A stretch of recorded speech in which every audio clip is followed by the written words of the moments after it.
തെരഞ്ഞെടുപ്പ് പ്രചാരണവുമായി ബന്ധപ്പെട്ട് ആലപ്പുഴയിലെ LDF UDF സംഘർഷം തുടരുന്നു. നഗരത്തിൽ KC വേണുഗോപാലിന്റെ കൂറ്റൻ ഫ്ലെക്സ് തീയിട്ട് നശിപ്പിച്ച നിലയിൽ കണ്ടെത്തി. ഇന്നലെ രാത്രി UDFന്റെ നാടകവേദിയിലേക്ക് ഇരച്ചുകയറി സംഘർഷമുണ്ടാക്കിയ കേസിൽ 10 CPIM പ്രവർത്തകർക്കെതിരെ പോലീസ് കേസെടുത്തു.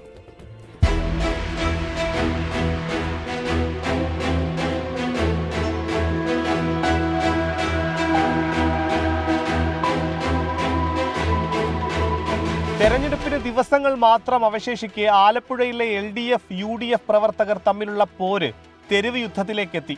ഇന്ന് പുലർച്ചെ ആലപ്പുഴ നഗരത്തിൽ സെക്കറിയ ബസാർ, വട്ടപ്പള്ളി, ആലിശ്ശേരി എന്നിവിടങ്ങളിൽ KC വേണുഗോപാലിന്റെ പോസ്റ്ററുകളും ബാനറുകളും വ്യാപകമായി നശിപ്പിക്കപ്പെട്ടു.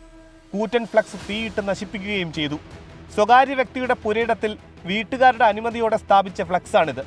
ഇന്നലെ രാത്രി അമ്പലപ്പുഴ വളഞ്ഞ വഴിയിൽ UDFന്റെ നാടകവേദിയിലേക്ക് CPIM പ്രവർത്തകർ ഇരച്ചുകയറി സംഘർഷം സൃഷ്ടിച്ചതിന് പിന്നാലെയാണിത്. നാടകം CPIM നേതാക്കളെ അവഹേളിക്കുന്നു എന്ന് ആരോപിച്ചായിരുന്നു അക്രമം. അഭിനേതാക്കളെ ഇരുമ്പ് കമ്പി കൊണ്ട് ആക്രമിക്കാനായിരുന്നു ശ്രമം. പിന്നീട് കനത്ത പോലീസ് കാവലിലാണ് നാടകം പൂർത്തിയാക്കിയത്. അക്രമങ്ങൾക്ക് പിന്നിൽ അമ്പലപ്പുഴ MLA H. സലാം ആണെന്ന് KPCC general secretary A. Shukoor ആരോപിച്ചു. എന്തൊരു വൃത്തികെട്ട ഏർപ്പാടാണിത്. ഇതിൻ്റെ പിന്നിൽ ഗൂഢാലോചനയെ നടത്തി CPM നേതാക്കൾ ചെയ്തതാണ്. ഞാൻ അവിടുത്തെ MLA ആണ്. ഇതിൻ്റെ ഇത്തരം കൊട്ടേഷൻ സംഘങ്ങളെ, ഇത്തരത്തിലുള്ള അക്രമകാരികളെ പ്രോത്സാഹിപ്പിക്കുന്നയാൾ അവിടുത്തെ MLA ആണ്, അമ്പലപ്പുഴ MLA ആണ്.